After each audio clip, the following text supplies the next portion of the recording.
Hello everyone, हम BEd first year का paper 3 कर रहे हैं, टीचिंग एंड लर्निंग, जिसके हमने प्रीवियस लेक्चर तक टॉपिक देखे थे कि लेवल्स ऑफ टीचिंग जो है वो क्या होते हैं, जिसके अंदर हमने 3 लेवल्स डिस्कस किए थे, मेमोरी लेवल, अंडरस्टैंडिंग लेवल और रिफ्लेक्टिव लेवल।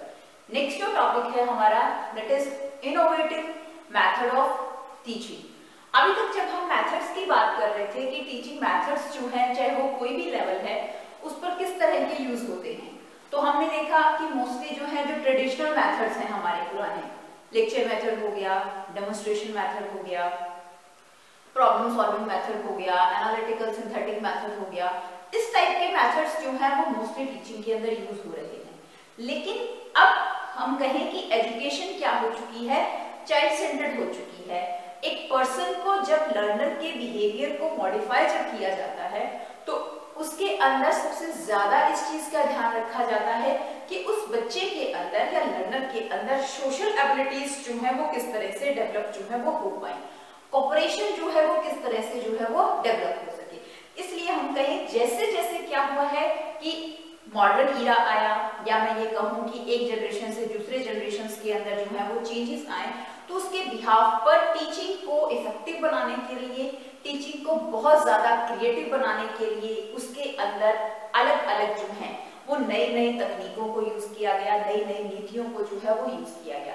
जैसे जैसे जिन भी चीजों का क्या है इन्वेंशन हुआ, और इन्वेंशन के साथ साथ जहां ये देखा गया कि इसके आउटकम्स जो हैं वो बहुत अच्छे हैं और इफेक्टिव जो है वो किसी भी चीज को जो है वो क्या कर रहे हैं, मॉडिफाई जो है वो कर रहे हैं। तो सिमिलरली टीचिंग को इफेक्टिव बनाने के लिए हमारा जो टॉपिक है वो क्या है, इनोवेटिव मेथड ऑफ टीचिंग, की पढ़ाने के लिए अलग अलग प्रभावशाली जो शिक्षण प्रक्रिया है या शिक्षण के तरीके हैं वो कौन कौन से हैं।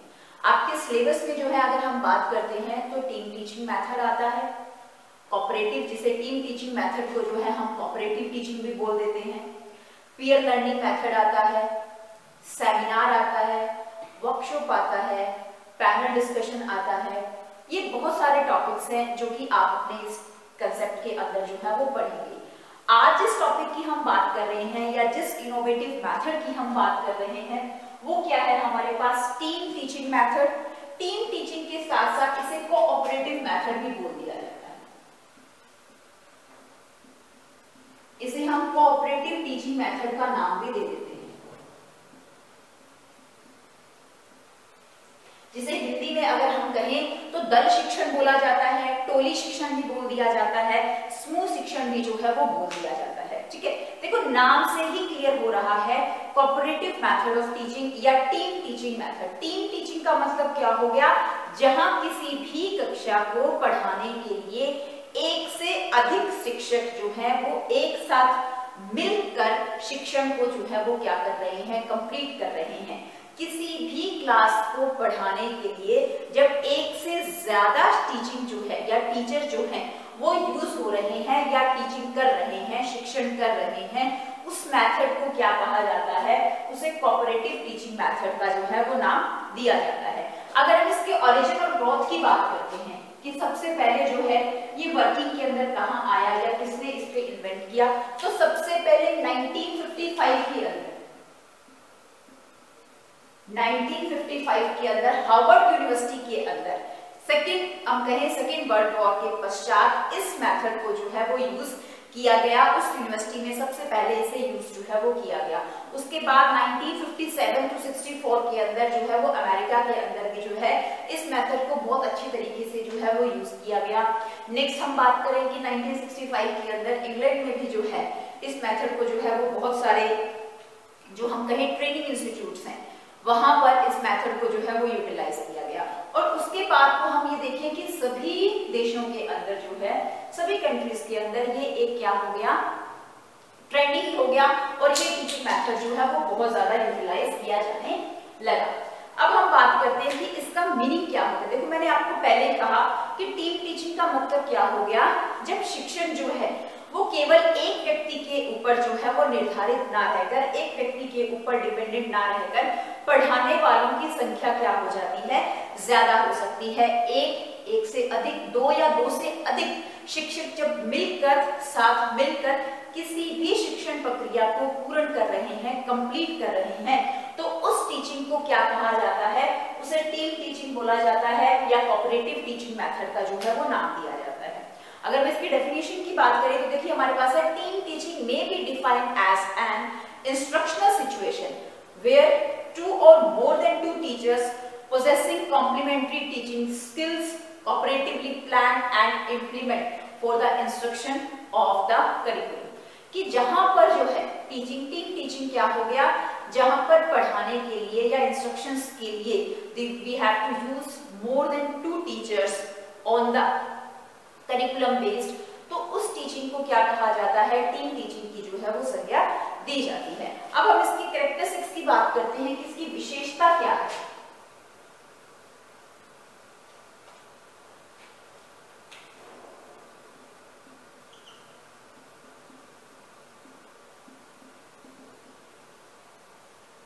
कैरेक्टरिस्टिक्स क्या विशेषता है कि इस टीम टीचिंग को जो है वो सबसे पहले क्यों जो है वो यूज किया गया।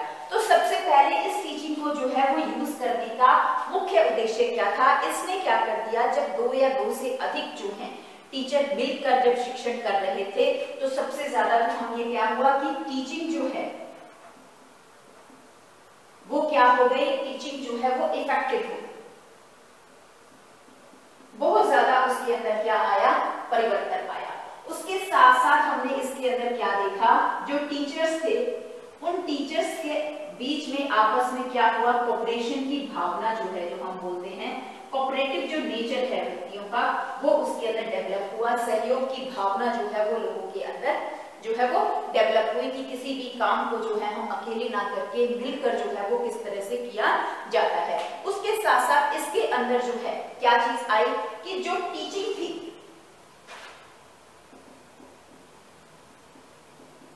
शिक्षण क्या हो गया, मोर प्लान एंड ऑर्गेनाइज्ड।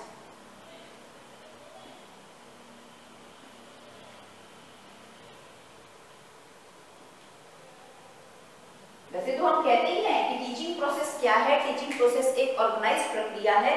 तो जब टीम टीचिंग की बात आई तो यहाँ क्या देखा गया, टीचिंग जो है वो बहुत ज्यादा क्या हो गई, सिस्टमेटिक रूप से दी गई और उसके साथ साथ बहुत अच्छे तरीके से उसका क्या हो गया, नियोजन जो है वो किया गया। इसके साथ साथ इसके अंदर क्या देखा गया कि क्लास के अंदर जो इनडिसिप्लिन था, कंट्रोल जो है, जब पढ़ाने वाले व्यक्ति एक से ज्यादा हो गए तो आप ये देखिए कि जो कंट्रोल है क्लास के ऊपर वो बहुत इफेक्टिवली जो है वो हमारे सामने आया और डिसिप्लिन जो है वो बहुत अच्छे तरीके से जो है वो मेंटेन होने लगा।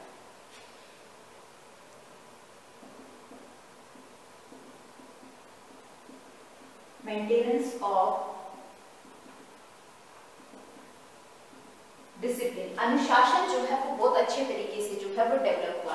उसके साथ साथ जब पढ़ाने के लिए एक से ज्यादा व्यक्तियों का यूज हुआ तो उसके अंदर क्या हुआ कि जो लर्नर है, उस लर्नर का जो हम कहें कि इंटरेस्ट है, उसकी जो एबिलिटीज हैं, उसका जो एटीट्यूड लेवल है, वो बहुत अच्छे तरीके से क्या होने लगा, उसको जो है वो पता लगाया जाने लगा कि हम ये कहें कि बहुत अच्छे तरीके से उसकी जो स्किल्स हैं वो क्या होने लगी, डेवलप जो है वो होने लगी। ये सभी की सभी स्किल्स जो है बहुत अच्छे तरीके से व्यक्ति की क्या है, लर्नर्स की क्या है, डेवलप होने लगी। तो ये क्या थी, कुछ कैरेक्टरिस्टिक्स थी कि दल शिक्षण की विशेष जो है विशेषताएं जो है वो क्या है, टीम टीचिंग की क्या खास बात है। अब हम देखते हैं what are the major objectives of team teaching. उद्देश्य क्या है,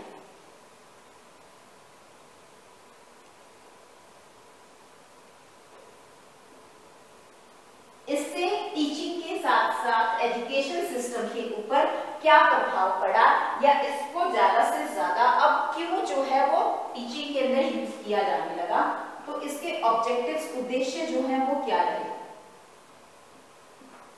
उद्देश्य की अगर हम बात करते हैं तो सबसे पहले आता है टीचिंग लर्निंग प्रोसेस जो है वो क्या हो गया, क्वांटिटेटिव से कहां चेंज हो गया, क्वालिटेटिव के अंदर।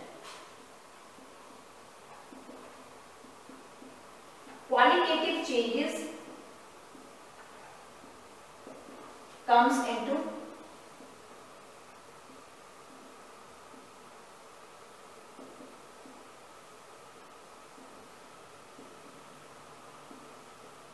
Teaching learning process. इससे हमने क्या देखा कि ज्यादा से ज्यादा जो है इसका मेन ऑब्जेक्टिव क्या था कि टीचिंग लर्निंग प्रोसेस के अंदर क्या देना, क्वांटिटी के साथ साथ क्वालिटेटिव इंपॉर्टेंस जो है वो ज्यादा, गुणात्मक सुधार जो है वो लाए गए, जिससे जो है वो टीचिंग लर्निंग प्रोसेस ज्यादा से ज्यादा क्या हो गया, इफेक्टिव हो गया। उसके साथ साथ इसके अंदर आपने क्या देखा कि कक्षा के अंदर जो एक इनडिसिप्लिन की सिचुएशन थी वो क्या हो गई, कंट्रोल हो गई।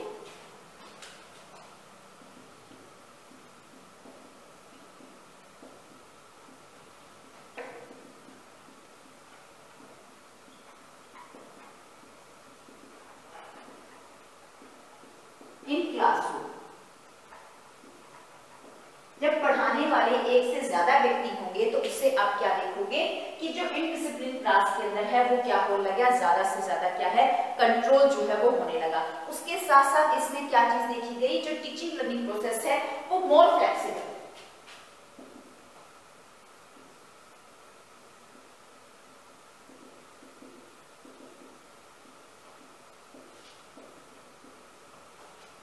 comes into teaching process. किसी भी कंसेप्ट को या किसी भी क्लास को पढ़ाने वाले जब एक से ज्यादा व्यक्ति हो जाते हैं तो उससे क्या होगा कि जो फ्लेक्सिबिलिटी है वो ज्यादा होगी, आउटपुट्स जो है वो बहुत अच्छे तरीके से जो है वो क्या होंगे, बाहर आएंगे। उसके साथ साथ इसने क्या किया, इसने डेवलप करी study habits in the learner.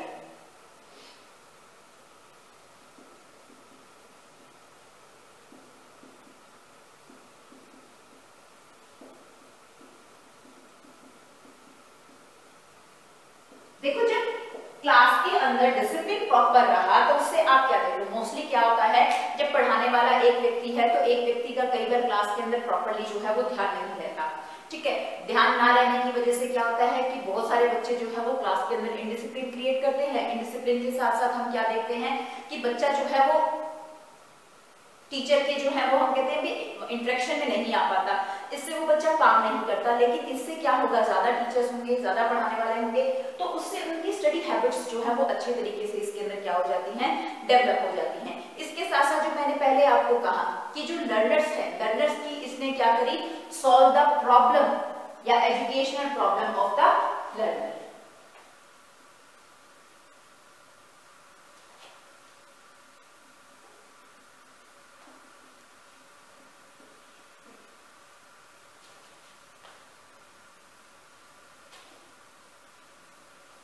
इसका मेजर उद्देश्य या हम कहें कि ऑब्जेक्टिव जो है वो क्या था इसके अंदर,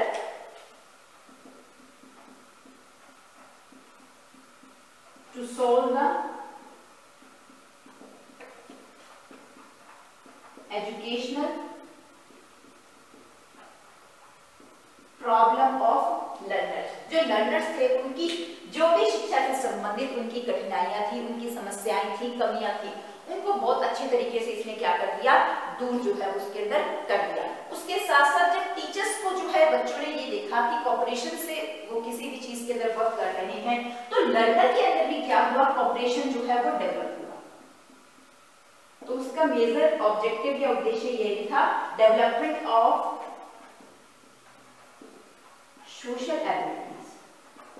बच्चों के अंदर जो है वो ज्यादा से ज्यादा सामाजिक क्षमताओं को इसने क्या किया, विकसित जो है वो किया। अब हम देखते हैं what are the types of team teaching.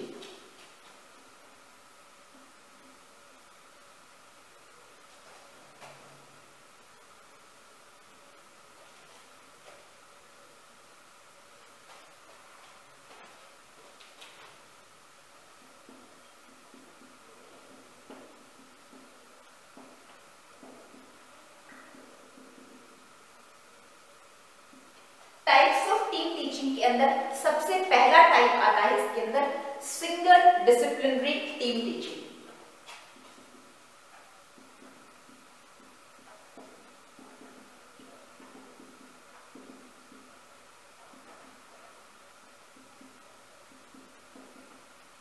First आता है इसके अंदर सिंगल डिसिप्लिनरी टीम टीचिंग।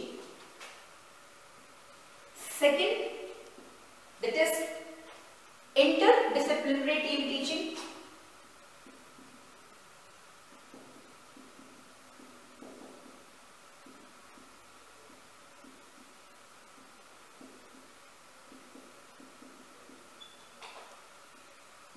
और थर्ड है इसके अंदर inter institutional team teaching.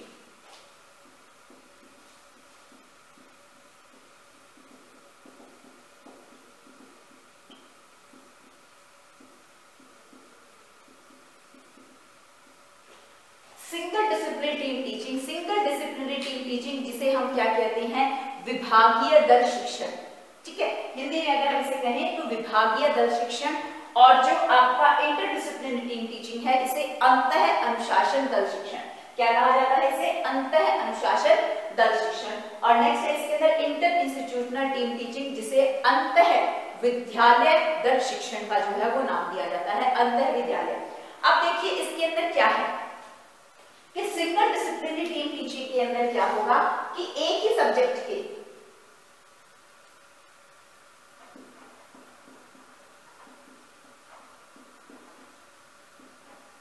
of one subject works together। किसी भी विषय या किसी भी क्लास के अंदर एक ही सब्जेक्ट के एक ही विषय के दो या दो से अधिक जो है टीचर किसी भी वर्क को कर रहे हैं तो उसे क्या कहा गया? उसे सिंगल डिसिप्लिनरी टीम टीचिंग जो है वो कहा गया। जैसे मैं आपको एग्जांपल दूं कि जो माध्यमिक और उच्च माध्यमिक है, सेकेंडरी और हायर सेकेंडरी है, जो टीचर जो है वो सेकेंडरी लेवल पर पढ़ा रहा है, वो टीचर जो है वो अपनी सेवाएं हायर सेकेंडरी लेवल पर भी दे रहा है। जो हायर सेकेंडरी लेवल के ऊपर है वो क्या कर रहा है? वो आपका सेकेंडरी लेवल के ऊपर भी वर्क जो है वो कर रहा है। तो इस टीचिंग को जो है वो किस चीज का नाम दिया गया? इससे सिंगल डिसिप्लिनरी टीम टीचिंग का नाम जो है वो दिया गया। नेक्स्ट वो कहता है कि एक ही संस्था के विभिन्न विषयों के शिक्षकों का दल, जो इंटरडिसिप्लिनरी है, अंतः अनुशासन दल शिक्षण, जिसके अंदर उसने कहा कि एक ही संस्था के विभिन्न विषयों के शिक्षकों का दल। यहां पर क्या हो गया? आपके पास जो एक ही सब्जेक्ट के जो टीचर हुए, two teachers of the one subject, की जो हायर लेवल पे पढ़ा रहे थे और लोअर लेवल के ऊपर भी जो है वो पढ़ाते। यहां पर क्या था?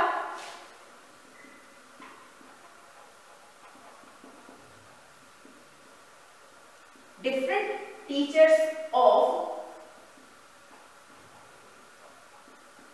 different, you can say head, different teachers of head कह सकते हैं, लेकिन different teachers of head ना कह के हम डिपार्टमेंट की बात कर सकते हैं। इसके अंदर क्या हुआ? देखिए किसी भी विद्यालय के अंदर या किसी भी इंस्टीट्यूट कॉलेज लेवल के अंदर जब ये देखा गया कि एक डिपार्टमेंट के अलग अलग डिपार्टमेंट के जो अध्यापक हैं वो जो है वो मिलकर कहीं जो है वो पढ़ा रहे हैं। जैसे हम ये कहें कि अगर प्रोफेशनल कॉलेज की बात करी जाती है कि जो अध्यापक बीएड लेवल पर पढ़ा रहा है और एक टीचर जो है वो एमएड लेवल पर पढ़ा रहा है, तो बीएड वाला जो है अपनी सेवाएं एमएड में दे रहा है और एमएड वाला अपनी सेवाएं कहां दे रहा है? बीएड में दे रहा है। कोलैबोरेशन से जो है वो वर्क कर रहे हैं, तो वो क्या हो गया आपका? इंटरडिसिप्लिनरी टीम टीचर जो है वो इसके अंदर लेते हैं। नेक्स्ट आ गया आपका inter institutional team teacher. Inter institutional के अंदर क्या हो गया? Different teacher of different institute, अलग अलग संस्था के जो अध्यापक हैं वो क्या कर रहे हैं? मिलकर जो है वो पढ़ा रहे हैं। एक हम कहें कि एक विश्वविद्यालय या एक कॉलेज के जो अध्यापक हैं वो किसी दूसरे कॉलेज के अंदर या दूसरी जगह जाकर अपनी क्या कर रहे हैं? सेवाएं दे रहे हैं, तो उसे क्या कहा गया? इंटरडिसिप्लिनरी टीम टीचिंग का नाम जो है वो दिया गया। कितने टाइप की टीम टीचिंग है हमारे पास? 3 टाइप की। सबसे पहले आता है सिंगल डिसिप्लिनरी जिसे विभागीय दल शिक्षण बोला जाता है, इंटरडिसिप्लिनरी अंतः अनुशासन दल शिक्षण, और इंटर इंस्टीट्यूशनल जिसे हम कह देते हैं अंतः विद्यालय दल शिक्षण का नाम जो है वो दिया जाता है। अब हम देखते हैं इसकी कार्यविधि, प्रोसीजर ऑफ टीम टीचिंग।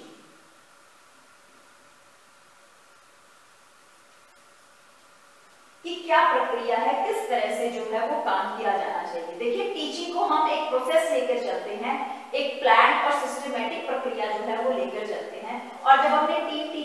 बात करी तो हमने क्या कहा कि टीम टीचिंग ने टीचिंग को क्या कर दिया, ज्यादा प्लान कर दिया और ज्यादा उसे ऑर्गेनाइज पैटर्न के अंदर जो है ये लेकर आया। तो उसके बिहाफ पर अगर हम इसके इफेक्टिव आउटपुट्स जो है वो बाहर लाना चाहते हैं तो उसके लिए किसी भी चीज को प्रोसेस करना और उसकी नीति बनाना जो है वो बहुत जरूरी है। तो प्रोसीजर ऑफ टीम टीचिंग,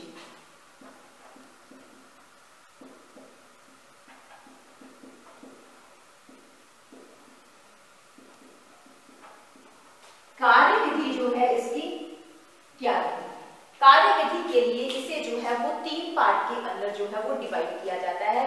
सबसे पहले आता है प्लानिंग,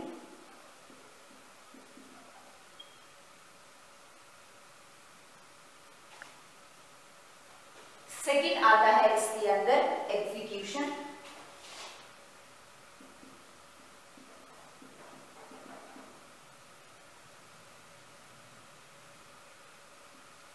और थर्ड आता है इसके अंदर इवैल्यूएशन।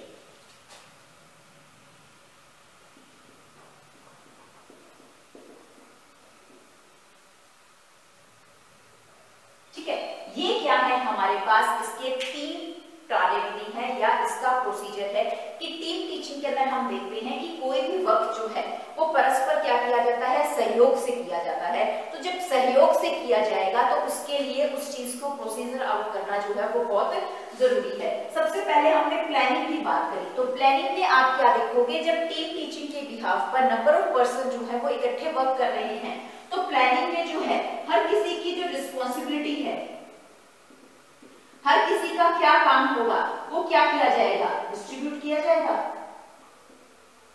ठीक है, डिस्ट्रीब्यूशन ऑफ रिस्पॉन्सिबिलिटीज होगा, हर किसी को अपने काम के बारे में जो है वो समझाया जाएगा, हर किसी का क्या रोल है ये चीज जो है उसे बताई जाएगी।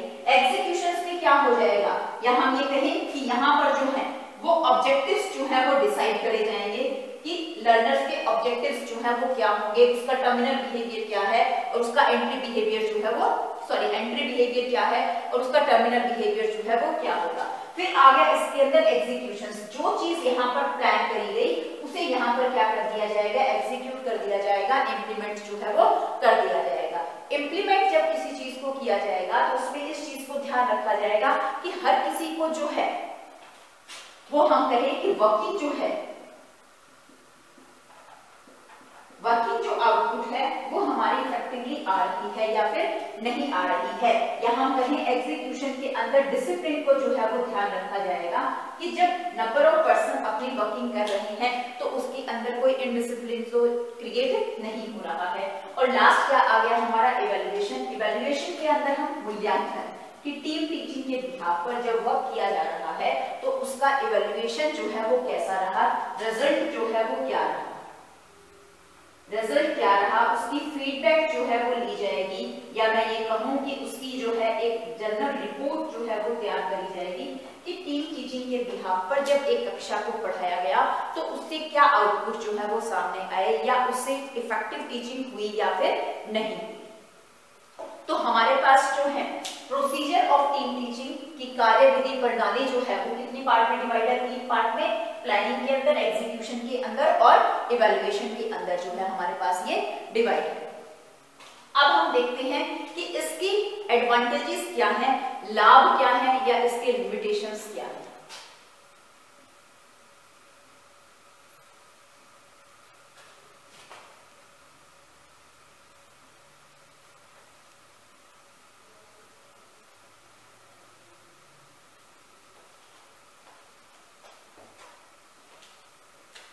सबसे पहले हम बात करते हैं इसके एडवांटेजेस की। देखिए एडवांटेजेस यानी कि लाभ जो है वो क्या हुआ, शिक्षण जो है उसके अंदर क्या जो है वो परिवर्तन आया, किस तरह से ये डेवलप हुई। तो सबसे पहले आता है एडवांटेजेस, मेक टीचिंग इफेक्टिव। अगर हम शिक्षण को प्रभावी बनाना चाहते हैं तो उसके लिए टीम टीचिंग को जो है वो यूज किया जाना चाहिए। उसके साथ साथ इसने क्या किया, the develop the professional abilities.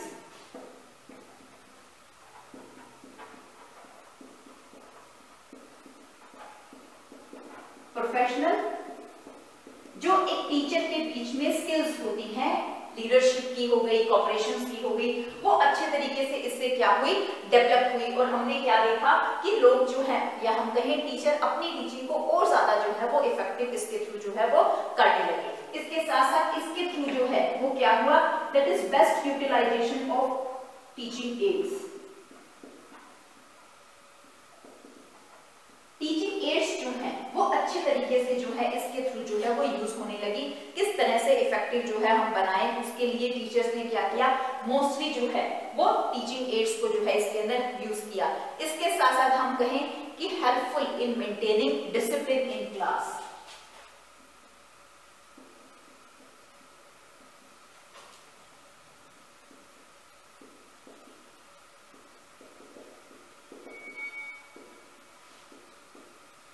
Class के अंदर अनुशासन जो है वो डिसिप्लिन हुआ। देखो आप छोटी क्लासेस में देखो, अगर हम कहीं भी एग्जांपल अगर हम लेके चले भी टीम टीचिंग कहाँ हो जाती है, तो आप छोटी क्लासेस में देखो, छोटी क्लासेस में हमेशा जो है वो टीचर सिंगल टीचर नहीं होता, मोर देन सिंगल टीचर, यानी कि 2 टीचर्स या 3 टीचर्स भी जो है वो उसके अंदर यूज करे जाते हैं। वो क्यों यूज करे जाते हैं, ताकि बच्चे को जो है वो क्लास के अंदर इनडिसिप्लिन जो है वो क्रिएट ना हो। छोटे बच्चे हैं तो छोटे बच्चों को आप डांट कर मार कर जो है वो नहीं समझा सकते, उन्हें प्यार से लव एंड अफेक्शन से आपको समझाना होता है। तो उन क्लासेस के अंदर प्रॉपर्ली डिसिप्लिन मेंटेन होता है जब उन्हें पढ़ाने के लिए 1 से ज्यादा टीचर जो है वो यूज होते हैं। और आप अपने इंडिया के अंदर भी देख सकते हो कि जहां छोटी क्लासेस हैं अप टू 5th लेवल तक, वहां पढ़ाने के लिए जो है जहां मदर टीचर होता है, मदर टीचर के साथ उसकी हेल्प के लिए जनरल टीचर या रिसोर्स पर्सन भी जो है वो रखे जाते हैं। किस लिए रखे जाते हैं, वो इसीलिए रखे जाते हैं कि टीचिंग जो है वो इफेक्टिव हो जाए। 30 की क्लास है, 30 छोटे छोटे बच्चों को अगर एक सिंगल टीचर पढ़ा रहा है तो हम कहें कि लर्निंग आउटकम इतने अच्छे तरीके से बाहर जो है वो नहीं आ पाते। अब हम इसमें बात करते हैं इसके लिमिटेशंस की। लिमिटेशंस जो है इसकी क्या है,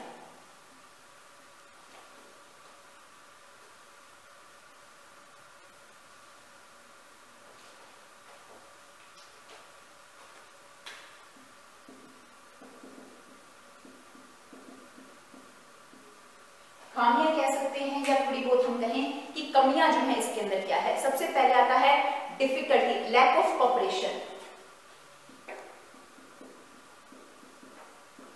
कहना बहुत आसान है कि किसी भी क्लास में पढ़ाने के लिए ज्यादा से ज्यादा टीचर्स जो है वो यूज करे जाते हैं, लेकिन उनका आपस में आप क्या देखोगे, कोऑपरेशन जो है वो सामंजस्य, एडजस्टमेंट करने में उनको जो है वो प्रॉब्लम आती है। तो यहाँ हम क्या देखते हैं, लैक ऑफ कोऑपरेशन जो है वो होता है।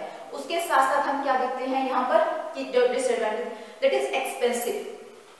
ये जो मेथड है वो क्या है, एक्सपेंसिव मेथड जो है वो माना जाता है, बहुत ज्यादा जो है। उसके साथ साथ हम कहें कि time consuming, time and energy consuming. More than 2 person जो है वो किसी भी क्लास को पढ़ाएंगे तो उससे जो है वो टाइम भी ज्यादा लगेगा, और टाइम के साथ साथ इसमें आप क्या देखोगे, ज्यादा से ज्यादा लोग जो टीचर्स हैं उनकी एनर्जी जो है वो ज्यादा से ज्यादा यूज होगी। उसके साथ साथ हम कहते हैं difficulty in distribution of responsibility.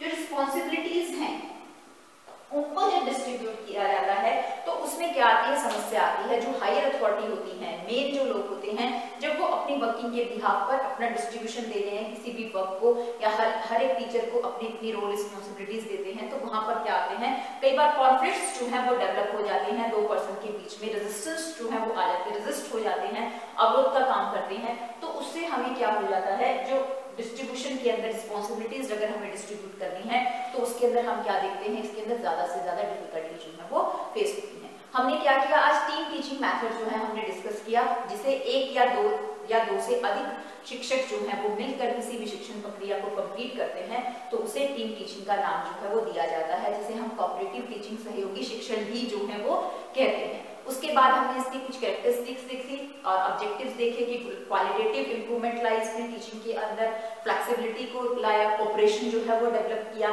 फिर हमने इसके टाइप्स देखे जिसके अंदर हमारे पास मेजरली 3 टाइप्स थे, single interdisciplinary, single disciplinary, second interdisciplinary और थर्ड क्या था हमारा